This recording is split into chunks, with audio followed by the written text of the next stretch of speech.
अब तो आप समझ गए होंगे संबल के महत्व को। और श्री हरि विष्णु का ही अवतार मर्यादा पुरुषोत्तम भगवान श्री राम भी हैं। जैसे आज मथुरा वृंदावन के समग्र विकास की एक बड़ी कार्य योजना को लेकर के हम आगे बढ़े हैं, ऐसे ही सोरों के विकास के कार्यक्रम को लेकर के भी हम आगे बढ़ेंगे। लेकिन आस्था को आर्थिकी के साथ जोड़ा जा सके, इसका उदाहरण प्रयागराज ने दिया है। कासगंज की पौराणिक परंपरा को एक म्यूजियम के रूप में सजोने का है।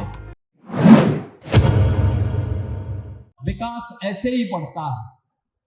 सोरों का पर्यटन विकास होगा।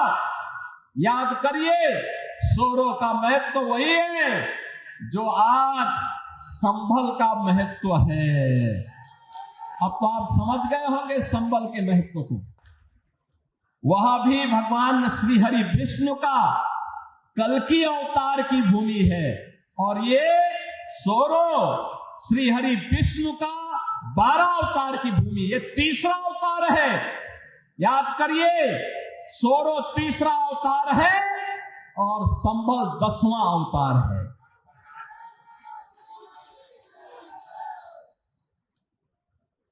श्री हरि विष्णु का ही अवतार भगवान श्री कृष्ण भी हुए, और श्री हरि विष्णु का ही अवतार मर्यादा पुरुषोत्तम भगवान श्री राम भी हुए। ये सभी श्री हरि विष्णु के, जिन्होंने इस सृष्टि के कल्याण के लिए समय समय पर अवतार लेकर के मानवता के कल्याण का मार्ग प्रशस्त करते हुए धर्म की संस्थापना के लिए इस धराधाम पर आए हैं। पर्यटन विकास के माध्यम से, जैसे आज अयोध्या का विकास हुआ है, जैसे आज मथुरा वृंदावन के समग्र विकास की एक बड़ी कार्य योजना को लेकर के हम आगे बढ़े हैं, ऐसे ही सोरों के विकास के कार्यक्रम को लेकर के भी हम आगे बढ़ेंगे। इसके माध्यम से कासगंज का विकास होगा। जैसे प्रयागराज महाकुंभ में करोड़ों की संख्या में श्रद्धालु जन आकर के वहां पे आस्था के व्यक्ति को भी प्रदर्शित किए, लेकिन आस्था को आर्थिकी के साथ जोड़ा जा सके, इसका उदाहरण प्रयागराज ने दिया है। ऐसे ही आपका सोरो भी देगा।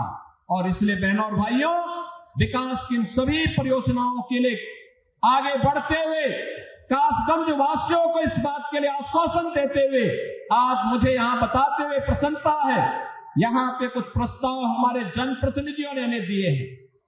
इसमें ये प्रस्ताव मुख्य रूप से एक कासगंज का है, नदी पुल का सुंदरीकरण और उसके पुनरुद्धार की योजना का है।